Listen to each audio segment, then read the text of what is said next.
Hola, ¿qué tal amigos de Perspectiva Laboral? Bienvenidos a un nuevo episodio, a una nueva sesión, a una entrevista el día de hoy. Saludarte, Jesús, nuevamente a la distancia a través de esta virtualidad por el que venimos atravesando y viviendo a la fecha. Y bueno, nos reúne el día de hoy abordar un tema muy importante, Jesús, un tema el cual en este mes y desde que se emitió esta norma del Decreto Supremo 3/2020 TR, generó mucha repercusión, ¿no? Y va a generar mucha repercusión en adelante. Y es acerca sobre el incremento de la remuneración mínima vital. Esta remuneración mínima vital, recordemos que a partir del 1 de mayo del presente año, para todos los trabajadores del régimen laboral de la actividad privada, va a ascender a la suma de 1.025 soles, ¿no?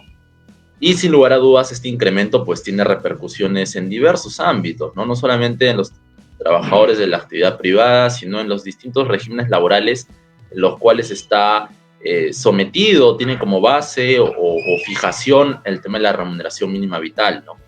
Además también de que, debido al contexto que se viene atravesando también, por el tema económico, político, social, pues ha tenido un impacto en los diversos estratos sociales, ¿no?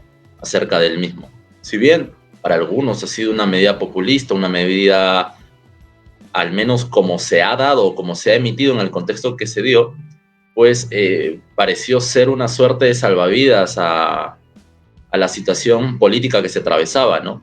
Pero que sin lugar a dudas esta decisión o este pronunciamiento, pues no es una decisión que deba ser tomada de forma arbitraria, ¿no? Sino que, como siempre lo venimos diciendo, debe ser una decisión consensuada en la cual todas las partes involucradas puedan tomar participación acerca de la misma, ¿no? Y es así que también hemos tenido pronunciamiento por parte del Organismo Internacional del Trabajo, la OIT, la Organización Internacional del Trabajo, en el cual ha hecho ciertas observaciones acerca de este punto también y de otros más, ¿no?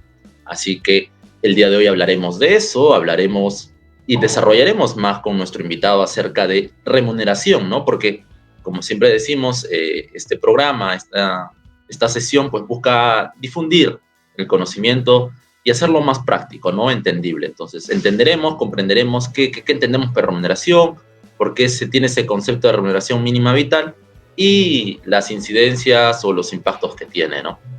Así que de eso conversaremos el día de hoy, Jesús. Gracias, Alfredo. Igualmente, un saludo a la distancia.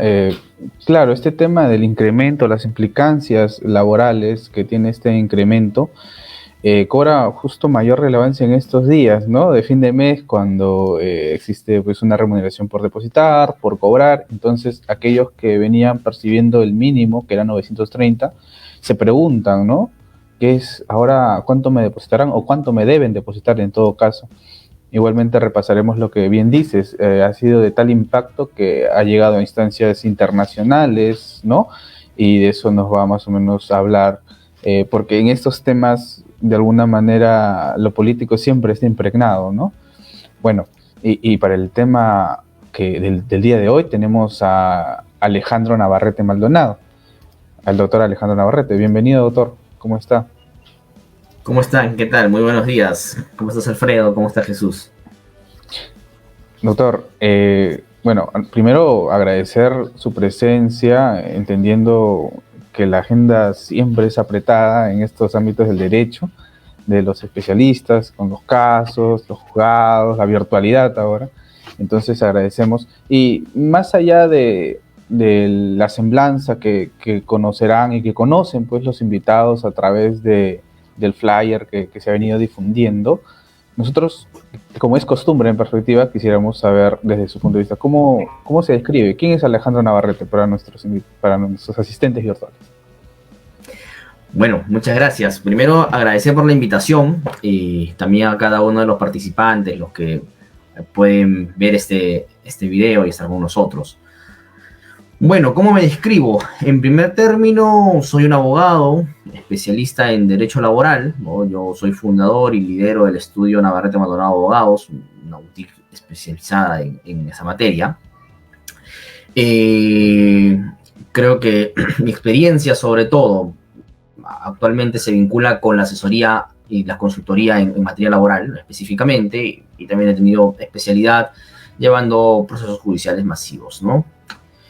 ¿Qué más contarte de mí? Bueno, personalmente yo creo que los créditos ya los has podido comentar seguramente a partir del flyer, así que no me gustaría entrar mucho a eso. Así que personalmente soy de Ica, resido en Lima desde el año 2013, más o menos, ¿no? Producto justamente de la maestría que vine a estudiar, y desde ahí pues Lima me ha tratado muy bien y el derecho también conjuntamente con ello. Muchas gracias, doctor Alfredo. Muchas gracias, doctor Navarrete, por acompañarnos el día de hoy, por aceptar la invitación. Para nosotros es un honor que esté aquí como un invitado y, bueno, sea a partir de este momento amigo de la casa, ¿no? Ya va a pasar en el repositorio de perspectiva laboral su entrevista. Así que, bueno, sin mayor preámbulo vamos a dar inicio a esta entrevista. Como le hemos comentado al inicio, vamos a hablar acerca de todo lo que engloba este incremento de remuneración mínima vital, ¿no? Y para hablar sobre este tema, pues vamos a empezar, y en razón a ese tenor, la primera pregunta, ¿no? ¿Qué se entiende por remuneración? Muy bien, gracias. Bueno, primero, la remuneración es un elemento esencial del contrato de trabajo, ¿no? Y ha sido descrito por el artículo 6 de la Ley de Productividad, del Decreto Supremo 003/27R, como el íntegro de lo que recibe el trabajador por sus servicios en dinero o en especie, ¿no? La remuneración es algo tan esencial en el esquema de una relación de trabajo que no puede haber trabajo sin retribución, ¿no? Eso lo establece expresamente, lo prohíbe nuestra Constitución. De manera que estamos en realidad ante un elemento esencial del contrato de trabajo, y que a la vez, como lo dice nuestra Constitución, también va a procurar para los trabajadores pues un ingreso que les va a permitir a ellos el bienestar personal y el bienestar familiar. Se ha discutido bastante si es que la remuneración se paga por el trabajo efectivo o si más bien lo que se retribuye es la puesta a disposición, ¿no? La doctrina en realidad ha coincidido que esta remuneración es pagada por la puesta a disposición. Me gustaría citar, para que se comprenda este ámbito, dos ejemplos, ¿no? Primero, si el trabajador asiste a laborar, percibe igual una remuneración, aunque no esté cumpliendo con sus tareas, no esté cumpliendo con sus funciones, ¿no? Entonces, el incumplimiento de las labores durante la jornada de trabajo bien podría generar una responsabilidad en el trabajador, pero no así la falta del pago de la remuneración, porque se entiende que durante el tiempo que está sujeto a esa jornada de trabajo, está poniendo su fuerza laboral a disposición del empleador, ¿no? Quien podría finalmente regularla, fiscalizarla, ¿no? Supervisarla y sancionarla incluso. Otro ejemplo es el caso de los choferes de ambulancia, ¿no? Si los choferes de ambulancia no tienen ninguna emergencia durante el día, por el solo hecho de encontrarse pendientes al llamado, deben de recibir una remuneración.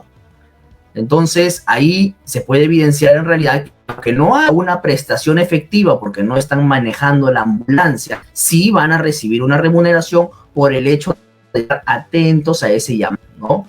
Con lo cual, nuevamente, se evidencia que la retribución o el carácter retributivo de esta remuneración no es el trabajo efectivo, más bien por la puesta a disposición, ¿no? Caso distinto, lógicamente, es aquel en donde un trabajador no asiste a laborar. Ahí, más bien, la inasistencia implica una falta de disposición del trabajador, lo que lógicamente implicará que no se remunere ese día, ¿no? Y eso ratifica precisamente el carácter retributivo de la remuneración, no alineado a la prestación efectiva del trabajador, sino alineado más bien a la puesta a disposición del trabajo.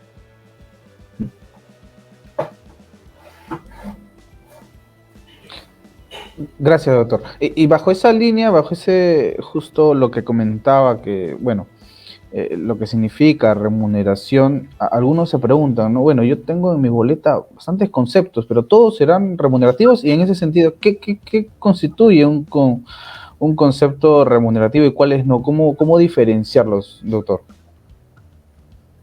Perfecto. Bueno, Efectivamente, los pagos que se puedan realizar a un trabajador podríamos dividirlos en dos tipos de ingresos, ¿no? Ingresos remunerativos e ingresos no remunerativos. Los ingresos remunerativos son aquellos que van a cumplir las características propias del término remuneración.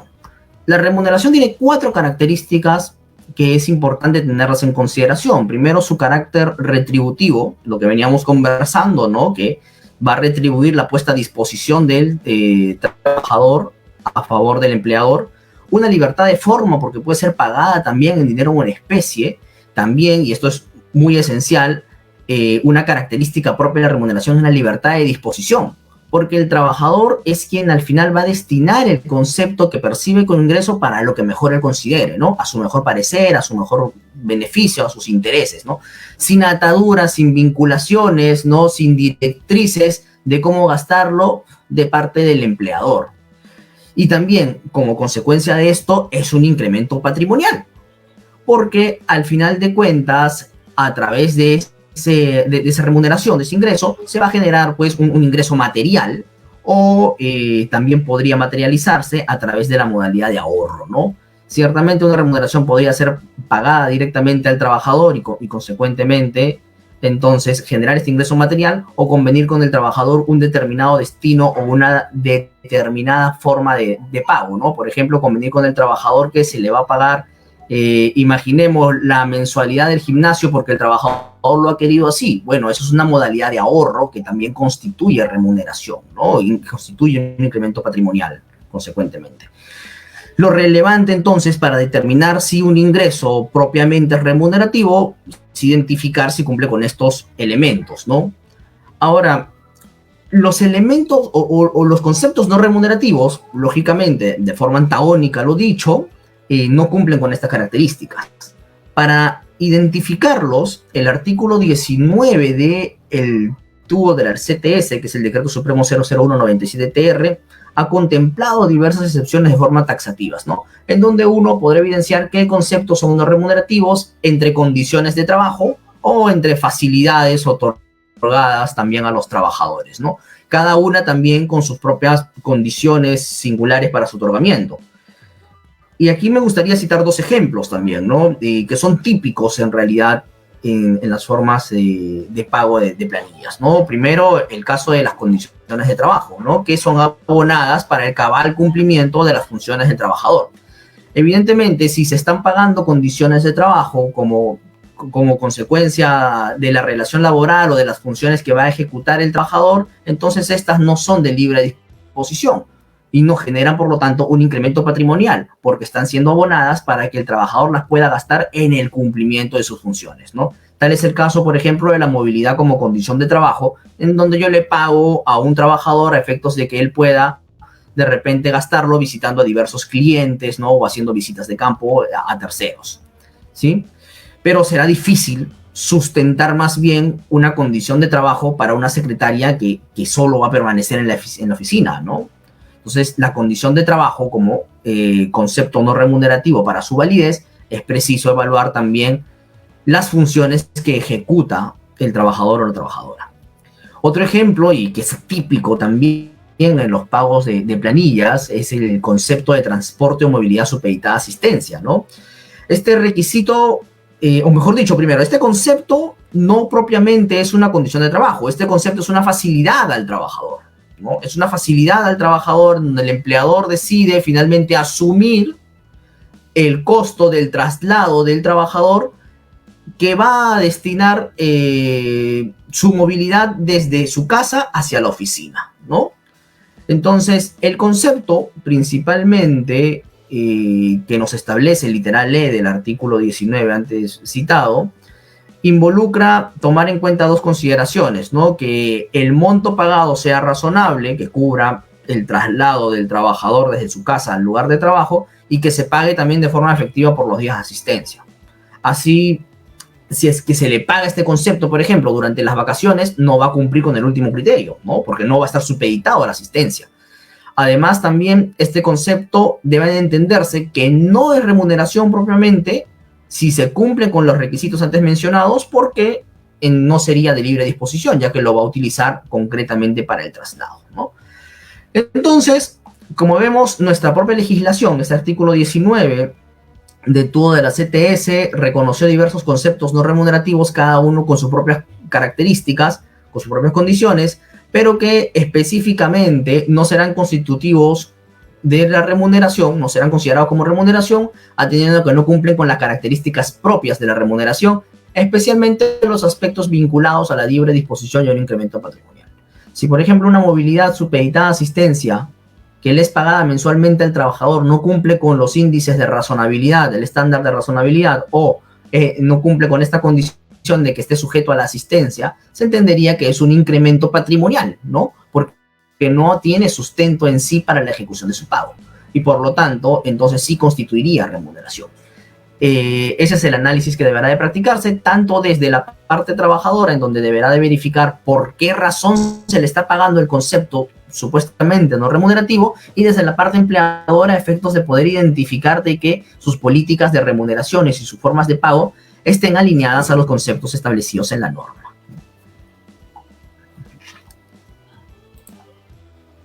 Muchas gracias, doctor. Y ya entrando quizás al tema de incremento remunerativo, ¿qué se debe tener en cuenta para un incremento de remuneración en un centro laboral?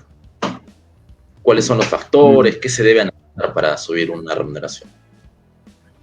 Perfecto. Bueno, recordemos que se encuentra vigente la Ley 30.709 y su reglamento, ¿verdad? Estas normas obligan a las distintas organizaciones a tener un cuadro de categorías y funciones que incluya una valorización del puesto, así como también políticas salariales que a la vez deban de ser comunicadas a los trabajadores. En estos documentos de gestión, las organizaciones están obligadas a identificar o a alinear, mejor dicho, las remuneraciones con el valor o la importancia del puesto de trabajo. Se entiende que dentro de la valorización que voy a hacer dentro de mi cuadro de categorías y funciones, le voy a asignar una mayor remuneración a los puestos que tengan un mayor valor dentro de la empresa, ¿verdad?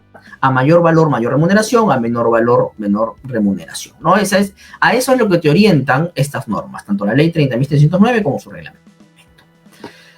Y para ello, pues las organizaciones deben de fijar en sus políticas una remuneración fija para un determinado puesto, o en todo caso, establecer bandas salariales, ¿no? Que es quizás esta última fórmula lo más común. Entonces, lo primero que debe hacer un empleador al momento de evaluar el incremento de una remuneración es identificar si en efecto estos documentos de gestión permiten su ejecución, ¿no? En la medida que de repente tengo una banda salarial que me permite incrementarle la remuneración al trabajador dentro de esa banda salarial, ¿no? Porque es obligación del empleador, precisamente desde las disposiciones normativas mencionadas, respetar esta alineación y estos criterios de evaluación y los criterios de asignación de remuneraciones a efectos de poder establecer remuneraciones de forma objetiva, ¿no? Si es que finalmente las bandas salariales, ¿no?, los documentos de gestión mencionados no permiten en sí el incremento de la remuneración, porque este incremento puede hacer que supere finalmente la banda salarial, entonces deberá de pensar la organización, bien, en el ascenso del trabajador para que pueda cambiar de categoría y cambiar con ello finalmente su remuneración, o en todo caso la modificación o ajuste, actualización en sí de estos documentos de gestión, ¿no? Pero esto último, valga decir, no es una tarea sencilla ni tampoco una tarea diaria, ¿no? Porque tiene que haber una planificación para poder realizar una modificación de esos documentos de gestión. Entonces, lo primero que debe analizar una organización para poder efectuar un incremento de remuneración es eso, ¿no? Identificar si sus bandas salariales finalmente permiten ejecutar el incremento al trabajador. Pero también recordemos que la remuneración constituye, así como es un elemento propio del contrato de trabajo, es una obligación también del empleador, ¿no? La obligación principal del empleador. Y su monto, entonces, va a ser base de cálculo no solamente para los aportes previsionales que están a cargo del propio trabajador, sino también para el pago de los beneficios sociales que va a ejecutar el empleador, así como el aporte al seguro social, que también es un gasto del empleador, ¿no? Entonces, al momento, bien, practicar incrementos salariales, las organizaciones deben de evaluar si cuentan con un presupuesto que le permita finalmente efectuar el mismo, ¿no? Y a partir de aquí establecer algunas fórmulas o mecanismos que le permitan, dentro del marco de su presupuesto, poder ejecutarlo, ¿no? Si, por ejemplo, tengo un trabajador calificado y veo que el presupuesto por los gastos de los beneficios sociales va a ser bastante alto, entonces podría pensar en otras fórmulas, tal vez como la celebración de un pacto de remuneración integral anual, ¿no? Un pacto de RIA, con lo cual también podría la organización materializar un incremento, ¿no? Y generarse finalmente, digamos, un ahorro y una mejor proyección con mayor estabilidad a partir de no considerar el pago de determinados beneficios sociales en oportunidades distintas, sino más bien retribuirlo mensualmente a través de la RIA, ¿no? Hacen algunos puntos en planificación que luego de la evaluación antes mencionada podrían aplicarse, ¿no? En concreto, la evaluación debería depender, desde mi óptica, de dos campos, ¿no? Primero, evaluar si las políticas remunerativas o las políticas salariales de la empresa lo permite, específicamente las bandas salariales, y segundo, evaluar el presupuesto de la empresa, para a partir de aquí poder establecer los mecanismos para mejor hacer efectiva este incremento remunerativo. Muchas gracias, doctor, por ser tan didáctico en los ejemplos, sobre todo. Y una vez entendido eso, que es remuneración, cuándo estamos entre conceptos remunerativos y cuándo no, ¿no? Y ya entrando en el tema que nos ocupa, ¿qué se entiende por remuneración mínima vital? Lo que antes pues se llamaba o se denominaba ingreso mínimo legal, ¿verdad? Sí, ingreso mínimo legal, salario mínimo vital, también me parece que era la denominación anterior, incluso. Bueno, la remuneración mínima vital está reconocida en el artículo 24 de nuestra Constitución, ¿no? Y esta misma disposición, recordemos que en su primer párrafo establece o reconoce que todos los trabajadores tienen un derecho a percibir una remuneración equitativa y suficiente, ¿no? Que le procure para él y para su familia un bienestar, ¿no? Tanto material como espiritual. Es lo que te dice finalmente la Constitución. Entonces, la remuneración mínima vital, como tal, es un concepto que se alinea a este principio, ¿no? Es una cantidad que fija el Estado, donde teóricamente le va a permitir al trabajador poder solventar los gastos necesarios para su bienestar y para el de su familia, ¿no? En otras palabras, el Estado establece lo que considera, a partir de diversos factores, como una remuneración suficiente para cubrir necesidades básicas esenciales de las personas, ¿no? Entonces, se alinea el concepto o la idea de una remuneración equitativa y suficiente no es ajena al concepto de remuneración mínima vital, ¿no? Es lo que el Estado considera finalmente como un ingreso suficiente para efectos de poder cubrir estas necesidades básicas. Entonces, el hecho de establecer una remuneración mínima vital por parte del Estado tiene por objeto evitar que los trabajadores menos calificados pues sean maltratados o sean víctimas de tratos que puedan afectar su dignidad, ¿no? Evitando que perciban ingresos que de alguna manera puedan ser quizás muy inferiores, ¿no? Muy ínfimos, y con eso no procuren para ellos un bienestar adecuado, ¿no? Entonces, la idea de poder establecer una remuneración mínima vital es precisamente fijar salarios mínimos a efectos de evitar que se establezcan por voluntad de las partes salarios irrisorios. Hay muchas discusiones ya de acá a buenos años respecto a que si el Estado hace bien o no en regular una remuneración mínima vital, ¿no? Porque mucho se dice que al final contribuiría más a la formalización laboral el hecho de no establecer un piso mínimo a través de esta remuneración mínima vital, porque un trabajador que esté dispuesto a ganar menos, ¿no?, de la remuneración mínima vital podría pactarlo con el empleador y con eso ingresar a la formalidad laboral. Pero ello, digamos, me parece que al final podría ser un argumento que terminaría objetivizando a la persona, ¿no? O sea, más allá de que se trate de una voluntad exteriorizada por parte del trabajador, en este caso implicaría generarle a él, tal vez dentro del estado de necesidad, la idea de que pueda ingresar al mercado de trabajo con el sacrificio de determinados intereses. ¿Cuál es el interés? De al final percibir una remuneración que no les resulte suficiente para cubrir su bienestar personal. Entonces, creo yo que la idea justamente de establecer una remuneración mínima vital es bastante oportuna, ¿no? Primero, desde términos constitucionales, como una medida para el respeto de la dignidad, como una medida para evitar que exista finalmente una objetivización de la persona, y sobre todo alineado cuál es el público que busca proteger esta remuneración mínima vital. Que no estamos hablando de las personas que pueden, dentro de sus calificaciones, poder ingresar a un buen puesto de trabajo, no poder percibir remuneraciones tal vez calificadas, sino que está pensado sobre todo para las personas que no tienen la facultad de acceso al mercado laboral de una manera tan estable como lo podrían tener ustedes o lo podría tener yo, ¿no? Es decir, personas tal vez con una menor calificación o en escenarios en donde o en escenarios rurales en donde las personas tal vez tienen más dificultad para poder tener este tipo de ingresos efectivos y equitativos, y con lo cual entonces se busca proteger sobre todo a esas personas, ¿no? La idea es proteger entonces a los trabajadores con menos calificaciones. Naturalmente hay excepciones a la regla, ¿no? Un caso, por ejemplo, una excepción es el caso de los trabajadores part-time, ¿no? De los trabajadores de tipo parcial, que no necesariamente van a recibir una remuneración mínima vital, sino que van a recibir un ingreso proporcional a las horas de trabajo, ¿no? Pero son excepciones finalmente. La regla es establecer una remuneración mínima vital para proteger, en todo caso, un ingreso equitativo y suficiente a las personas o trabajadores menos calificados, ¿no? Esa sería la finalidad material de esta disposición, ¿no?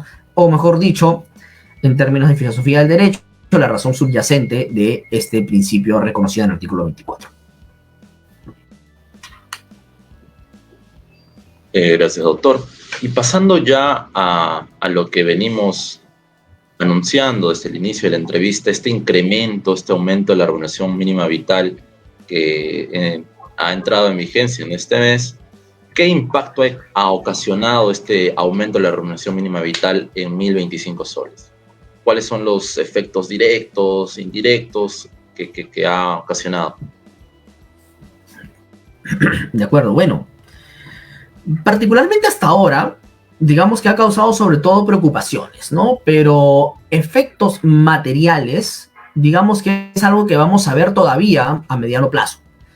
Y es que los impactos reales recién van a sentirse plenamente, salvo en aquellas relaciones en donde los trabajadores ya han venido percibiendo durante este mes de mayo sus remuneraciones de manera semanal o quincenal, ¿no? Como es el caso del sector agrario. Recién se van a comenzar a ver a partir de los gastos que se van a comenzar a efectuar en estos días por los pagos de las remuneraciones mensuales y las declaraciones que se tienen que realizar el otro mes, ¿no? Entonces, claro, la remuneración o este incremento se hace efectivo recién a partir del día 1 de mayo, ¿no? De modo que a la fecha muchas planillas no se están pagando ni se declaran, ¿no? Entonces, un impacto real, ¿no? Como tal, de forma directa, todavía creo que es muy pronto para poder advertirlo o poder evidenciarlo. Lo que existen son sobre todo preocupaciones, ¿no? El mayor impacto que podría sentir está vinculado al sector de la microempresa, ¿no? Donde hay una tendencia tal vez mayor al pago de las remuneraciones mínimas y quizás por ahí, en algunos casos, cumplir el pago de la nueva remuneración mínima les podría resultar a ellos presupuestalmente complicado, ¿no? Desde ahí hay un riesgo, ¿no? Hay un riesgo de que las empresas, y sobre todo las microempresas, actúen o adopten medidas al margen de la legalidad. Esto definitivamente podría incrementar, ¿no? Los niveles de informalidad. Según el INEI, en el año diciembre de 2021, esta informalidad alcanzó al 76.8%. Entonces, de alguna manera, la preocupación está en que estas microempresas, que, claro, muchas de ellas se encuentran en informalidad, más bien se materialice un incremento de esta informalidad al no poder cumplir con la remuneración mínima vital y más bien tengan que adoptar, en todo caso, medidas al margen de la ley, ¿no? Quizás, y como lo escuchaba tal vez al inicio de la intervención justamente de Alfredo, ¿no? Quizás el momento no había sido el más oportuno, considerando que comenzando la coyuntura, ¿no? Primero que muchas microempresas fueron afectadas económicamente con las licencias que tuvieron que pagar durante la emergencia sanitaria, tarea difícil para una no MIPE, imagínate para una MIPE se termina siendo una tarea mucho más complicada, ¿no? Y en algunos sectores, incluso como es el caso del turismo, la falta de operaciones, en donde todavía las empresas no han tenido una recuperación tangible, ¿no? Incluso, y esto dentro de la experiencia, hay muchas empresas que justamente han cerrado como consecuencia de no poder efectuar sus operaciones. Entonces parece que el momento, sobre todo el impacto hacia estas empresas, no sería el más oportuno, ¿no? Hacia ese sector, por sectores y sobre todo también por regímenes. Quizás ahí lo que tendría que haberse pensado es establecer una diferenciación para estas personas, o para estas empresas, mejor dicho, a efectos de poder establecerles o darles un margen de tiempo mayor a efectos que puedan recuperar o hacer oportuna esa recuperación económica que les comentaba, ¿no? Como quiera que la norma ya está vigente, de hecho, tanto las microempresas deberían haber efectuado las planificaciones necesarias para poder cubrir el pago de este concepto y como tal hacer las valorizaciones presupuestales que sean necesarias, ¿no? Pero ese análisis deberá de ejecutarlo toda organización, ¿no? Si bien principalmente se ven afectadas las microempresas, no hay que dejar de ver también que la afectación en mayor o menor medida se va a ver en otros sectores, ¿no? Como el caso de aquellas microempresas, pequeñas empresas o no MIPES que no paguen la remuneración mínima vital, pero que tengan, por ejemplo, trabajadores con hijos y a los que les tengan que cubrir la asignación familiar. La asignación familiar se va a ver incrementada en 9 soles 50 y por lo tanto ahí también hay una planificación presupuestal que debe de realizarse.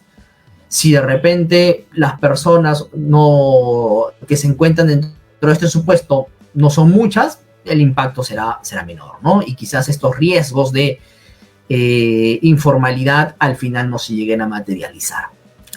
Otra consecuencia y otro proceso de planificación que tienen que realizar las organizaciones durante este lapso también está vinculado pues con los gastos que deben realizar respecto a los trabajadores que perciben bonificación por horario nocturno, ¿no? Porque aquellos trabajadores que íntegramente realizan labores en trabajo nocturno pues no deberán de percibir una suma entre la remuneración y la bonificación que no sea menor de 1.383 soles, ¿no? Entonces, ese tipo de planificaciones son las que deben de realizar finalmente las organizaciones con este tipo de incremento. Valga decir, las consecuencias concretas, ¿no? Si estos riesgos que pensamos, los riesgos de informalidad se materializan o no, recién van a comenzar a verse a mediano plazo, ¿no? Yo creería que hoy es muy pronto de hablar realmente de una afectación o sobre todo un impacto trascendente para las organizaciones en sí y para el mercado de trabajo con el incremento de la remuneración mínima vital. Existen riesgos, sí, y la materialización de esos riesgos se van a comenzar a ver recién todavía en algunos meses. Gracias, doctor, por su respuesta. Y también agradecemos las situaciones que coloquen ejemplos, ¿no? Para ilustrar al público. Y entrando más a los casos prácticos que han surgido a partir de este incremento, sucede pues que recientemente la OIT, como es de conocimiento público, ha corrido traslado al Ministerio de Trabajo de una denuncia interpuesta por CONFIEP y la OIE, que es la Organización Internacional de Empleadores, ¿no? Respecto a que no se habría consultado con el Consejo Nacional de Trabajo, entre otros puntos, pues el reciente incremento de la remuneración mínima vital. La OIT en ese digamos, dado cuenta de una denuncia, ha hecho especial mención en que el aumento de la remuneración debe ser consultada con los representantes de los trabajadores, de los empleadores, en aplicación del convenio número 26, ¿no? Específicamente el artículo 3.2. Y teniendo esto en cuenta, ¿usted considera que los órganos jurisdiccionales, los laborales, podrían inaplicar el incremento en base a un control convencional? ¿Cuál es su posición? Porque también al responder, al absolver esto, la ministra de Trabajo ha señalado pues que se planteó el incremento al Consejo Nacional hasta en 2 oportunidades, sin embargo fue rechazada de discutirse. Entonces ahí tenemos un tema podría darse un tema de incumplimiento a una convención internacional. ¿Usted qué considera? De acuerdo, muy bien. Bueno, yo creo en principio que no es necesario ir tan lejos, ¿no? Creía que incluso podría pensarse en una acción popular. El artículo 24 de la Constitución expresamente ha señalado que el Estado, si bien es el que fija las remuneraciones mínima vital, siempre debe de realizarlo en consulta con las organizaciones representativas de empleadores y trabajadores. Esa organización representativa es sin duda el Consejo Nacional del Trabajo, ¿no?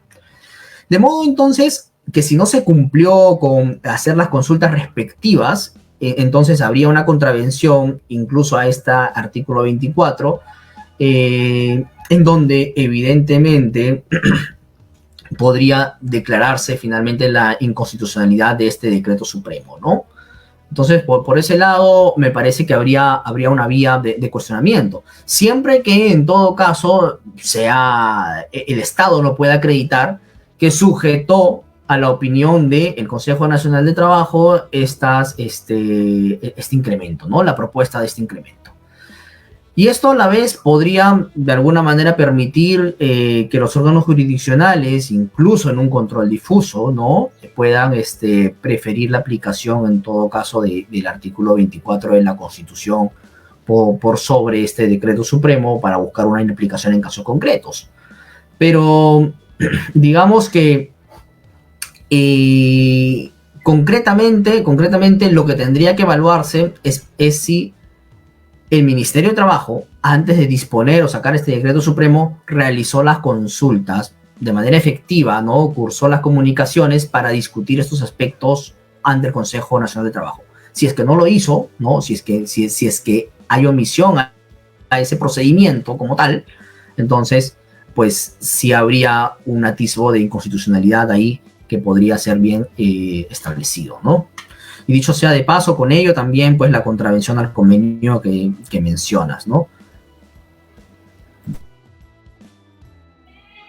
Clarísimo, doctor, la posición que nos marca en esta interrogante que nos plantea Jesús.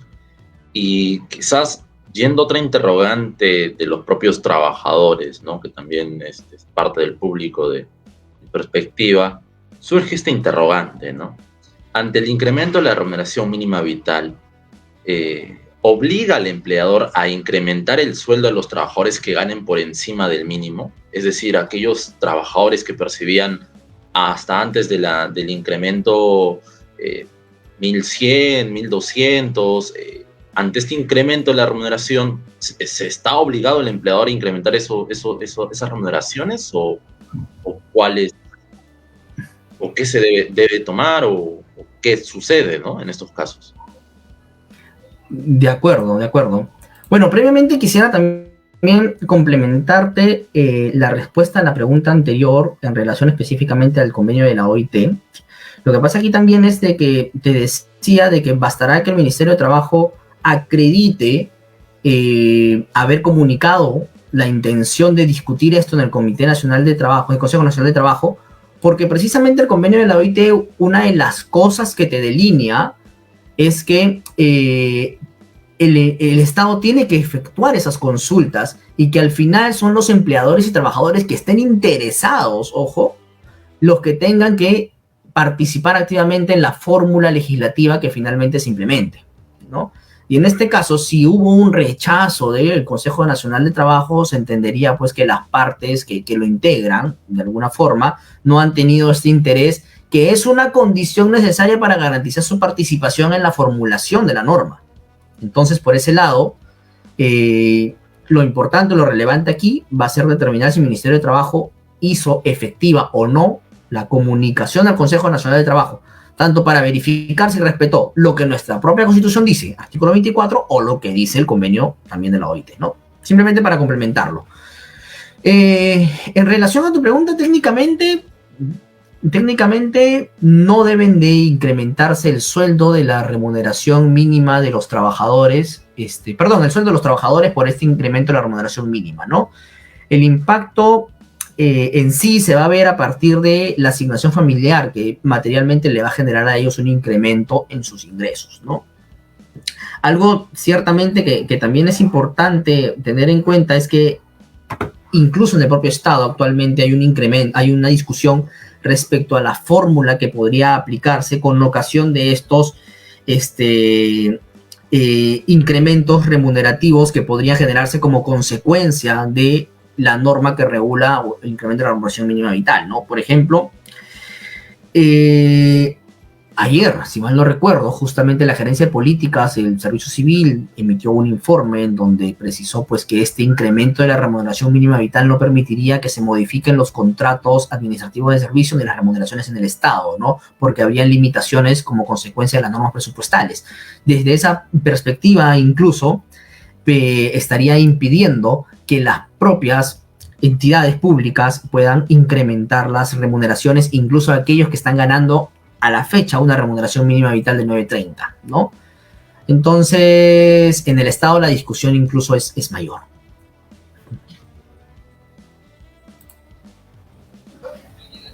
Gracias, doctor.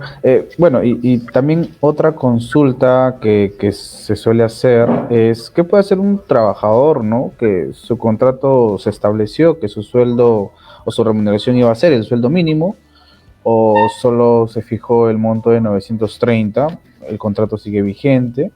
Este aumento se incrementa de hecho, y si no se le aumenta, ¿qué podría hacer el trabajador en ese sentido? De acuerdo, muy bien. Bueno, en principio yo creo que al existir ya una disposición constitucional que obliga tanto a poderes públicos como a privados de no pagar remuneraciones menores al mínimo vital, ¿no? Que haya sido establecido por el Estado a partir de ese artículo 24 de la Constitución, entonces el empleador está en la obligación de observar finalmente esa disposición normativa, ¿no? Si bien las partes en su contrato pueden haber fijado una remuneración específica, el contrato de trabajo, recordemos, es de trato sucesivo, ¿no? De modo que todas estas obligaciones se vienen renovando a lo largo del tiempo. Producto de esa renovación será justamente la adecuación a las normas que se encuentran vigentes en el tiempo. Y eso implicará la adecuación al pago de la remuneración mínima vital. Añadido a esto, también hay que recordar que el artículo 62 de la Constitución reconoce ciertamente el principio de libertad contractual y estableció concretamente que los términos contractuales no pueden ser modificados por leyes o por disposiciones de alguna otra clase, ¿no? Pero esto en materia laboral tiene bastantes matices, ¿no? No podemos aplicarlo de manera expresa en los términos que ese artículo 62 de la Constitución nos plantea, ¿no? Si hablamos de derechos laborales, lo que corresponde es hacer una adecuación de los diversos derechos a las disposiciones normativas que los regulan, ¿no? Por ser, como lo decía el profesor Javier Neves, establecer derechos necesarios relativos, ¿no?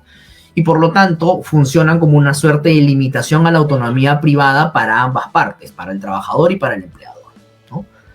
Y en añadidura a esto, también el Tribunal Constitucional en distintas ocasiones ya ha precisado que un límite a la libertad contractual es precisamente en respecto a la dignidad de la persona, ¿no? Entonces, el respeto a la dignidad es un límite al ejercicio de la libertad contractual. Y fijar una remuneración mínima vital es una forma entonces de hacer efectiva esa dignidad. De modo que los empleadores no podrían oponerse al cumplimiento de esta disposición normativa, ¿no? Porque su libertad contractual se encuentra condicionada y se encuentra limitada al respeto de estas normas que van a hacer efectiva la dignidad de los trabajadores, ¿no? Al respeto del artículo 24 de la Constitución y al respeto también, consecuentemente, de la normativa que hace efectivo el pago de la remuneración mínima vital, ¿no? ¿Qué puede hacer un trabajador si es que no se cumple con este pago? Pues bueno, si estamos en el sector privado, puede denunciar, creería esto, ante SUNAFIL, ¿no? A efectos de que ellos precisamente realicen las fiscalizaciones del caso, o en su defecto, pues iniciar procesos judiciales por los conceptos no pagados. En el Estado tiene ciertos matices, se los comentaba también hace algún momento, ¿no? La posición que acaba de adoptar la Gerencia de Políticas del Servicio Civil es que en el Estado no se pueden incrementar las remuneraciones mínimas, ¿no?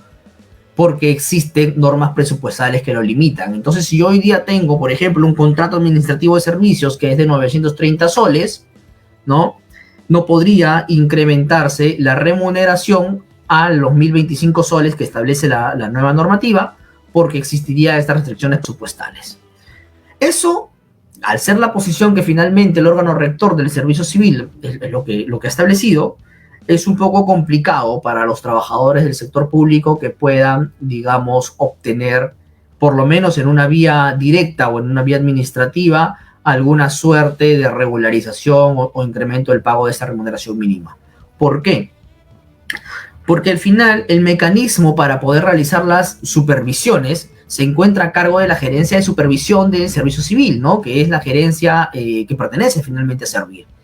Y Servir ya tiene una posición, por lo menos hasta ayer, establecida sobre el tema, ¿no? No sabemos si más adelante esta posición puede ser renovada o puede ser cambiada, ¿no? Pero si se sigue esa misma línea, cuando un servidor público denuncia ante supervisión de Servir precisamente que no se le está cumpliendo con el pago de la remuneración mínima establecida en 1025 soles, pues una respuesta podría ser precisamente que a partir de este informe de Servir y de las normas presupuestales, ¿no? El informe de la Gerencia de Políticas y las normas presupuestales, no podría materializarse ese incremento, ¿no? Con lo cual el trabajador no le quedaría más opción que ir al Poder Judicial a efectos de poder hacer material este incremento de la remuneración mínima, ¿no? Y el pago de los conceptos no pagados. Lógicamente aquí también, si es que se está prefiriendo la aplicación de las normas presupuestales, habrá que hacer una suerte de ponderación entre los principios que de alguna manera buscan establecer la estabilidad presupuestal, ¿no? El principio de estabilidad presupuestal precisamente del Estado, versus finalmente el principio de obtener una remuneración equitativa y suficiente, reconocido en el artículo 24 de la Constitución a favor de los trabajadores, ¿no? Entonces, el juez, el único que va a poder resolver esa discusión es el juez. No lo va a poder resolver los órganos administrativos que no aplican ciertamente este ejercicio de ponderación, mucho menos van a aplicar una suerte de control difuso, con lo cual el trabajador del Estado, si la posición mayoritaria de los órganos administrativos va a ser de no aplicar el incremento de la remuneración mínima vital, lo único que va a poder hacer es acudir al Poder Judicial, porque esta discusión al final va a tener que ser saldada por ellos, ¿no? Repito, va a haber aquí una confrontación entre el principio de equilibrio presupuestal versus el principio de tener una remuneración equitativa y suficiente trasladada o expresada en los términos de la remuneración mínima vital. Como tal, la confrontación entre esos dos principios de carácter constitucional tendrá que ser resuelta por un juez. Entonces, en el Estado la situación es mayor, como se verá. Muchas gracias, doctor Alejandro, por habernos absuelto estas dudas, estos desarrollos, estos casos prácticos también que va a surgir en este escenario que ya estamos en el mismo, ¿no? En el cual ya vamos a ver en los siguientes meses cómo se va esta aplicación de este incremento de la remuneración mínima vital, ¿no? Bueno, y ya para finalizar esta sesión, esta entrevista, llegamos a una última parte, ¿no? A la última parte ya un tanto más relajada, por así decirla, y es un poco para conocer también cerca del invitado, y la cual se denomina, ¿no? La sesión boomerang, en la cual le vamos a referir ciertas palabras de estímulo, ciertas frases, en la cual nos va a responder lo que se le ocurra o lo que se le venga a la mente, o quizás alguna anécdota, algún comentario acerca del mismo, ¿no? Así que bueno, sin mayor preámbulo vamos a dar inicio, ¿no? Y vamos a empezar con trabajo digno. Ok, bueno, creo que es a lo que apuntamos, ¿no? A lo que apuntamos. Hablar de trabajo digno justamente involucra hablar de un trabajo formal, ¿no? De un empleo formal, en donde se respeten los diversos derechos constitucionales de los trabajadores, específicamente primero el derecho a percibir una remuneración equitativa y suficiente, a tener seguridad social en salud, a tener finalmente acceso a pensiones adecuadas también a partir de la aportación que van a realizar como trabajadores. Hablar de trabajo digno implica una forma de trabajo en donde los empleadores deberán de respetar y aplicar todas las medidas necesarias para asegurar la seguridad y salud de los trabajadores, así como también, pues, los aspectos vinculados a salud mental, que muchas veces se deja de lado, ¿no? Muchas veces los empleadores piensan más en riesgos físicos, en riesgos ergonómicos, y a veces dejan de lado los riesgos psicosociales y el trabajo con la salud mental de las personas, sus trabajadores, sus colaboradores, en los que debe de poner en realidad mayor atención. Eso también es parte del trabajo digno, ¿no? Trabajo digno involucra garantizar la participación de aquellos sectores que históricamente han sido menos favorecidos, ¿no? Implica justamente hacer efectiva esta oportunidad de las personas con discapacidad, por ejemplo, de ingresar realmente al mercado de trabajo. Y eso no basta con implementar una norma, con establecer una cuota para personas con discapacidad, ¿no? Una cuota diferenciada para el sector público, para el sector privado, o incrementarlas. No basta con eso. Basta con hacerla real, ¿no? Para poder realmente materializar el trabajo digno y el acceso de estas personas, ese acceso hay que hacerlo real.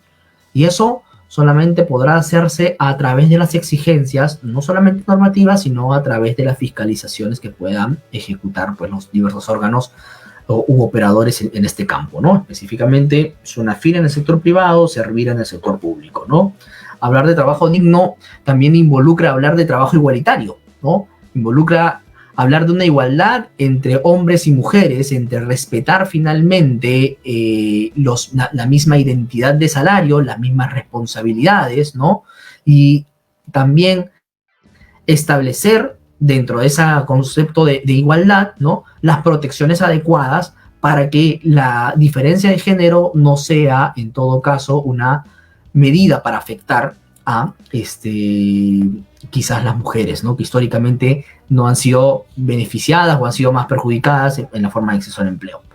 Y nuevamente, aquí no basta con tener una norma que te prohíba practicarle a las trabajadoras embarazadas o postulantes embarazadas practicarle una prueba de embarazo, ¿no? O limitar su acceso por estar embarazadas, o por garantizar tal vez una licencia por maternidad, ¿no? Y una prohibición de no renovar el contrato una prohibición de no renovar el contrato de trabajo mientras que sean trabajadoras gestantes o lactantes. O sea, no basta con eso, hay que hacerlo real. Y esa realidad del trabajo digno tiene que hacerse a través de la fiscalización. Hablar de trabajo digno es hablar de innumerables cosas, así que nos hemos metido en un universo bastante extenso con este término, ¿no? Listo. Pasamos con el siguiente, diálogo social. Bueno, necesario también para poder satisfacer necesidades de las contrapartes, ¿no? Un diálogo social es absolutamente necesario a efectos de poder identificar las necesidades de los trabajadores, ¿no? Qué es lo que necesitan ellos cubrir para poder garantizar precisamente el trabajo digno, ¿no?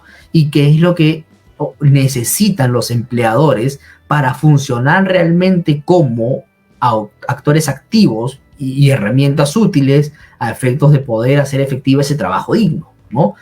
Entonces, un diálogo social en esos aspectos es necesario.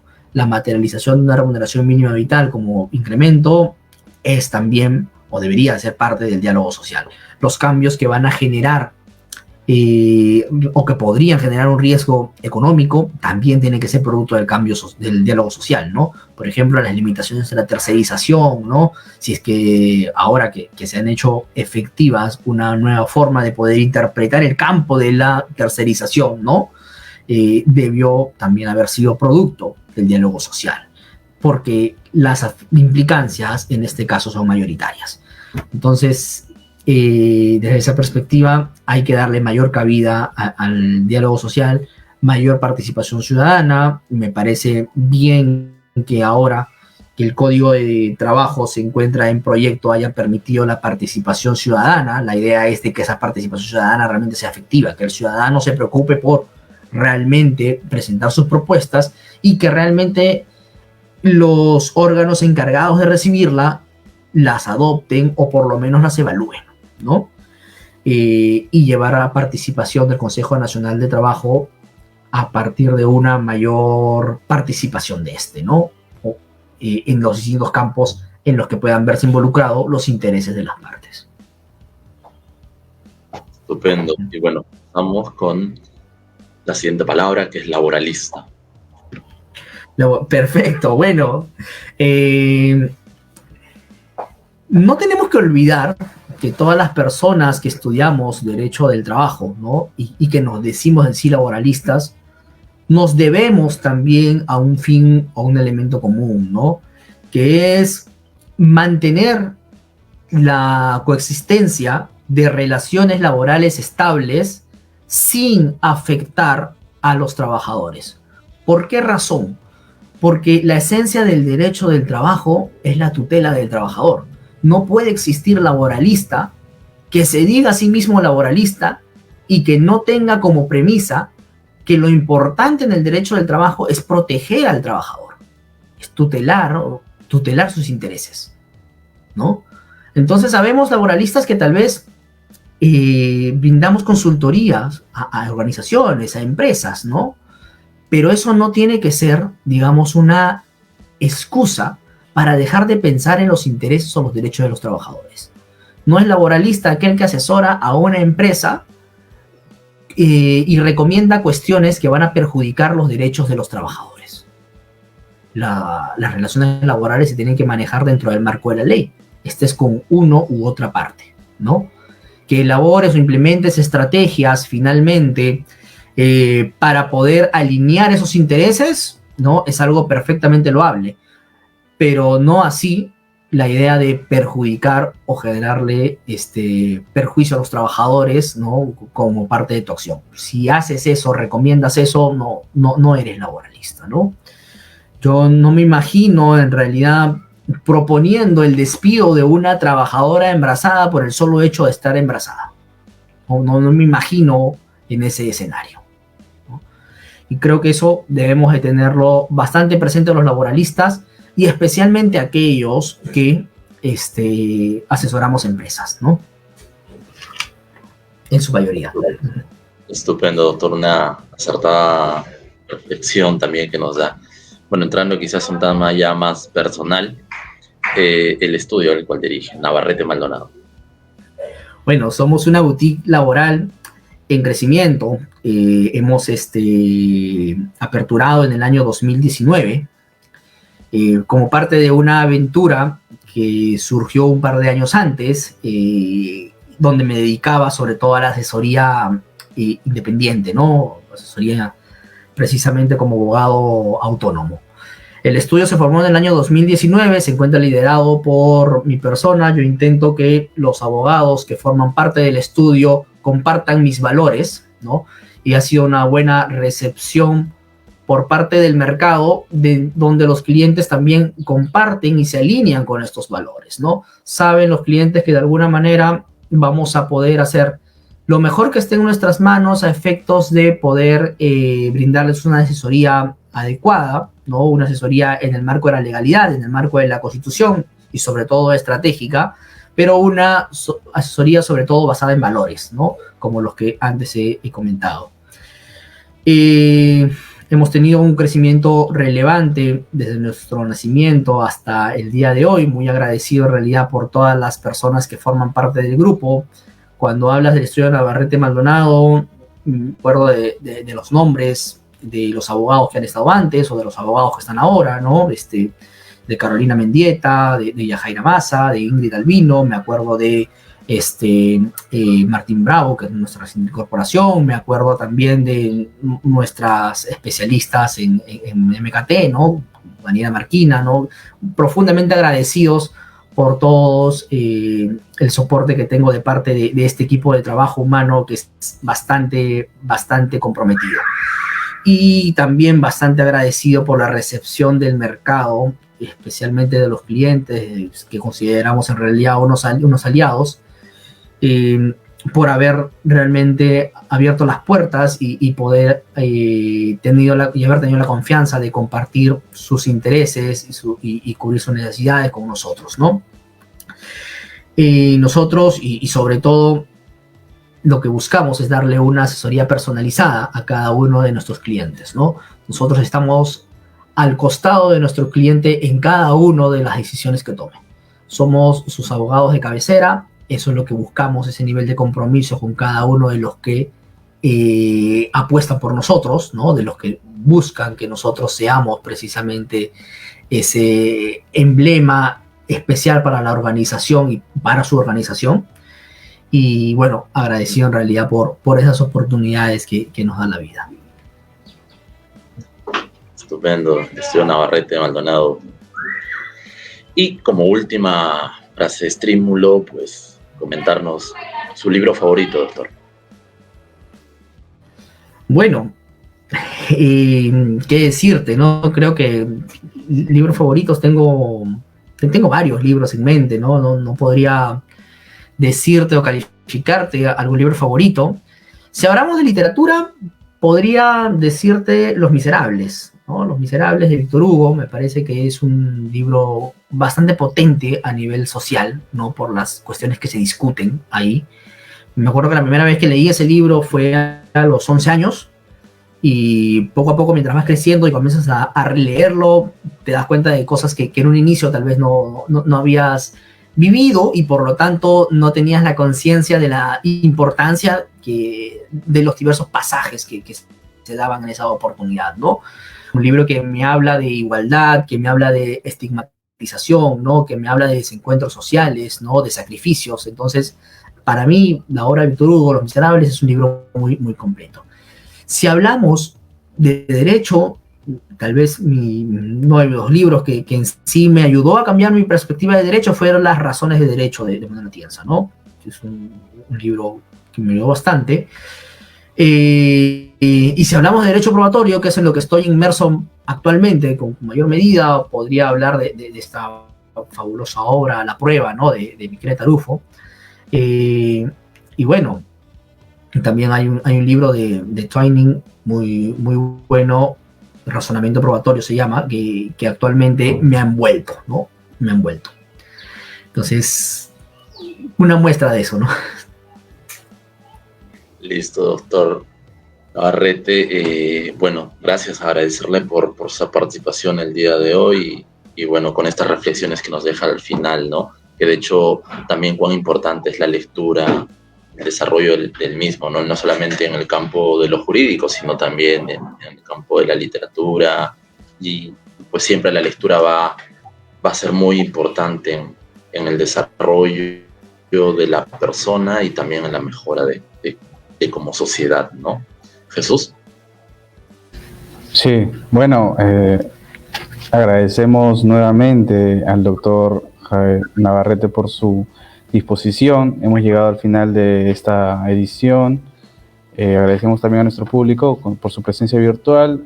¿Alguna reflexión final, quizás, doctor? ¿Cuáles son las redes por las cuales emite opiniones, los podemos seguir, ¿no? Así como sus proyectos, eventos, ponencias que viene para usted? Perfecto, muchas gracias. Bueno, primero, replicar mi agradecimiento con ustedes. Muy emocionado de ser la primera vez que participo con ustedes. Espero hayan más oportunidades similares en el futuro. Personalmente, el estudio Navarrete Maldonado lo pueden encontrar en LinkedIn, en Facebook, ¿no? En YouTube. Ahí pueden encontrar tanto las conferencias que estamos organizando nosotros mensualmente, ¿no? O las conferencias en las que nos invitan a cada uno de los abogados que forman parte del equipo. Pueden encontrar también la actualidad laboral, ¿no? Estamos constantemente publicando también los diversos informativos y nuestra sección de semanario laboral, en donde consolidamos justamente esos informativos. Búsquenos en las redes y búsquenos también en nuestra página web, nmabogados.com.pe, en donde también podrán encontrar este tipo de información del estudio.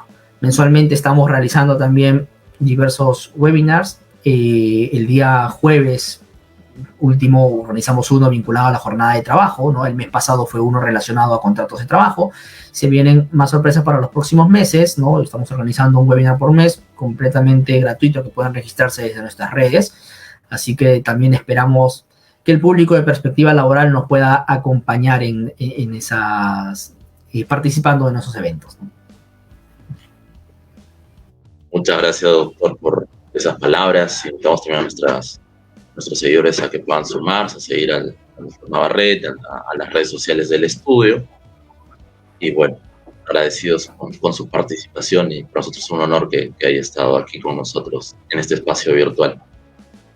Bueno, como lo ha dicho Jesús, hemos llegado a la etapa final. Recomendamos al público a que se suscriban al canal, activen la campanita de notificaciones, a fin de que puedan estar suscritos a las novedades del canal. Así también, pues, los invitamos a seguirnos en todas nuestras redes sociales. Estamos en Facebook, estamos en LinkedIn y, bueno, también en Spotify, donde subimos nuestros episodios a modo de podcast, por lo que también esta entrevista con el doctor Alejandro Navarrete lo encontrarán en dicha plataforma. Así que nos vemos hasta una siguiente edición. Muchas gracias a todos y hasta pronto.